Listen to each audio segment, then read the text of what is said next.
So when I first saw the Galaxy S25 Edge, I'll admit I was impressed. It caught me completely off guard in a good way. But once I dove into the details, I couldn't help but wonder, what's even the point? What's up guys, Sal here. So before we jump in, just a quick reminder, pre-orders for the S25 lineup are about to end. If you've been eyeing these devices, now's the time to act. Samsung is offering up to $900 in trade-ins, $350 in free credit for storage upgrades, and even the Buds 3 Pro for absolutely free. If you're interested, links are down below. Alright, let's back to the S25 Edge. This phone ended up being completely different from what we were expecting based on earlier leaks. Even reliable sources like OnLeaks were wrong. The renders he showed were something like an S25 Plus with a slightly slimmer profile, but when Samsung officially showcased the device, it was clear they went in a completely different direction. Now let's give credit where it's due. The camera module on the S25 Edge actually looks good. Samsung's previous design has been around for so long that it's starting to feel stale. Don't get me wrong, when they first introduced that design, I loved it. But after seeing it repeated across multiple generations,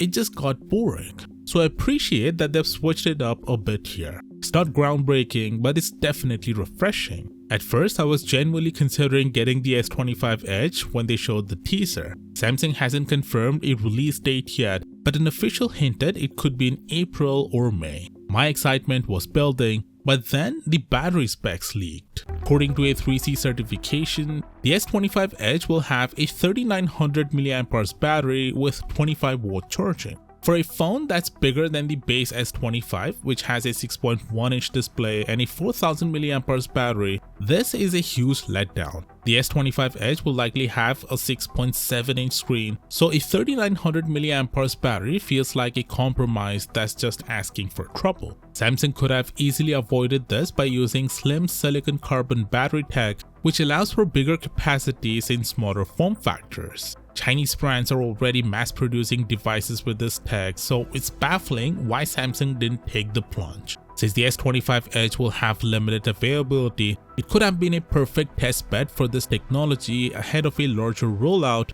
perhaps in the S26 Ultra. But Samsung being Samsung, they played it safe again. It almost feels like they're waiting for Apple to adopt the tech first before jumping on board, much like their decision to finally release a slim phone after rumors of Apple's iPhone Air surfaced. Then there's the camera setup. Early leaks suggested the S25 Edge might get something close to an ultra-level camera setup. But clearly that's not the case. It looks like the phone will have a 200 megapixel main camera sensor and an ultra-wide camera as the secondary lens. That's it, just two cameras. This minimalist approach might work for Apple because, let's be real, their fan base will buy pretty much anything with an Apple logo on it. But Samsung doesn't enjoy the same kind of loyalty. A dual-camera Android flagship in 2025. Honestly, I never thought we'd see the day, but here we are. And this brings me back to the bigger question. What's even the point of the Galaxy S25 Edge? Is it just Samsung's attempt to compete with Apple's rumored slim iPhone? If so, Samsung might have missed the mark. The iPhone Air is reportedly going to be around 5.5mm thin,